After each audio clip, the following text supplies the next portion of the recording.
12/3/2025 ഒരു ഉത്തരവ് സർക്കാർ ഇറക്കി. ഇതാ ഈ 12/3/2025. എന്താണ്?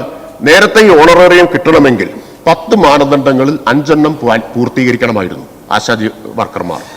10 5 പാലിച്ചാലേ ഓണറേറിയം കിട്ടും. 12/3/2025 മുതൽ ഉപാധിരഹിത ഓണറേറിയമാക്കി മാറ്റി. ഈ സമരക്കാരുടെ ആവശ്യങ്ങളിൽ ഒന്നതായിരുന്നു. സംസ്ഥാന സർക്കാരിന് പരിഗണിക്കാൻ പറ്റുന്ന ഒരു ആവശ്യമായിരുന്നു. അത് അംഗീകരിച്ചു.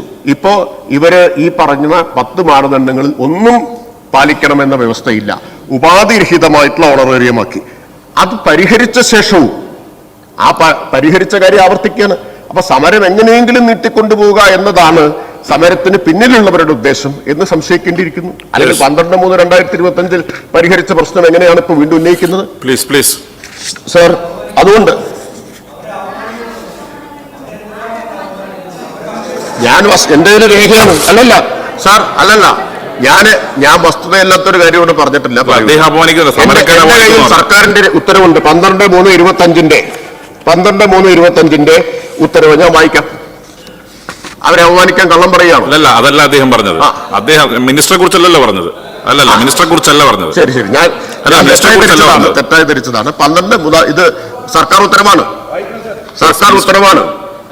10 മാനദണ്ഡങ്ങളിൽ 5 പൂർത്തീകരിച്ചാൽ ഓണറേറിയമായ 7000 രൂപ ലഭിച്ചിരുന്നു. എന്നാൽ ഇനി മുതൽ ഈ തുക ആശമാർക്ക് ഓണറേറിയമായി അനുവദിക്കുന്നത് മേൽപ്പറഞ്ഞ പ്രകാരം നിശ്ചയിച്ചിരുന്ന മാനദണ്ഡങ്ങൾ ഒഴിവാക്കിക്കൊണ്ട് ഉത്തരവാകുന്നു. എന്തിനാണ് ഈ സമരം ഇനിയും തുടരുന്നത്?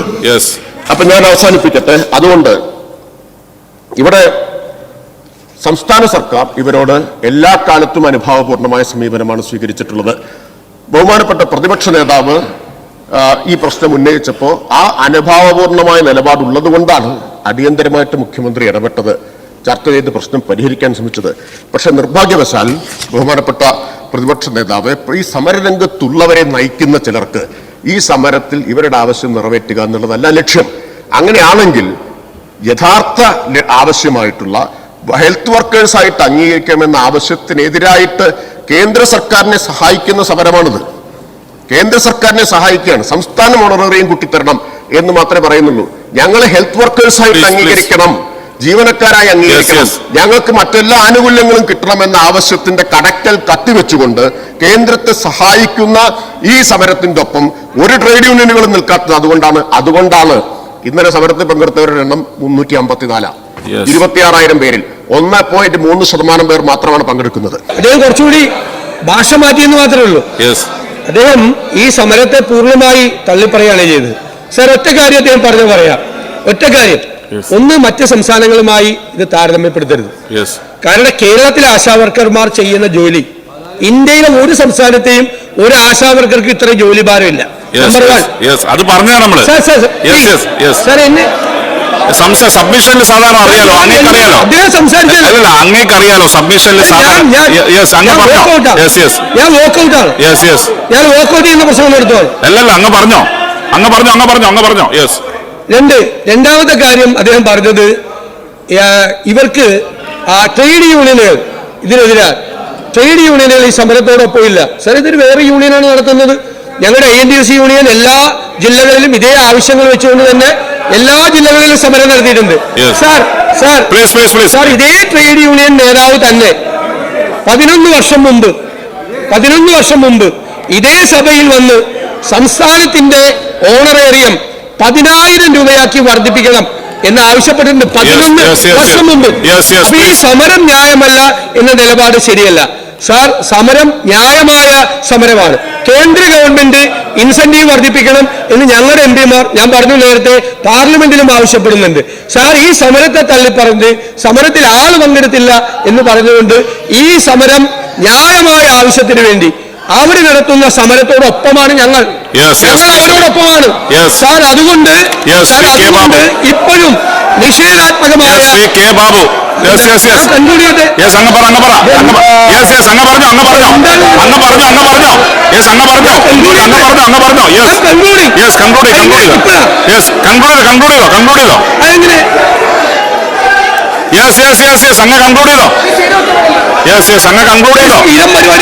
അങ്ങ് കൺക്ലൂഡ് ചെയ്തോ വിഷ്ണു അവിടെ പോയിരിക്കെ കൺക്ലൂഡ് ചെയ്തോ പറഞ്ഞിട്ടുള്ളൂ.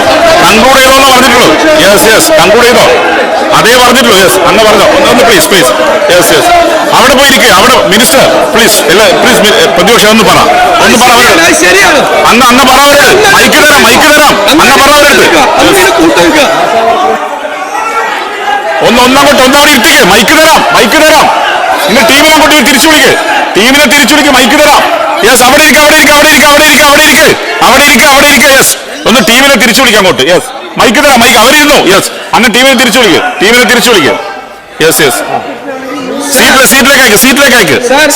സീറ്റിലേക്ക് അയക്ക്. യെസ് ശ്രീ മാത്യു പ്ലീസ് സീറ്റിലേക്ക്. ഞാൻ സർ 2 മിനിറ്റാണ് ഞങ്ങൾക്ക്.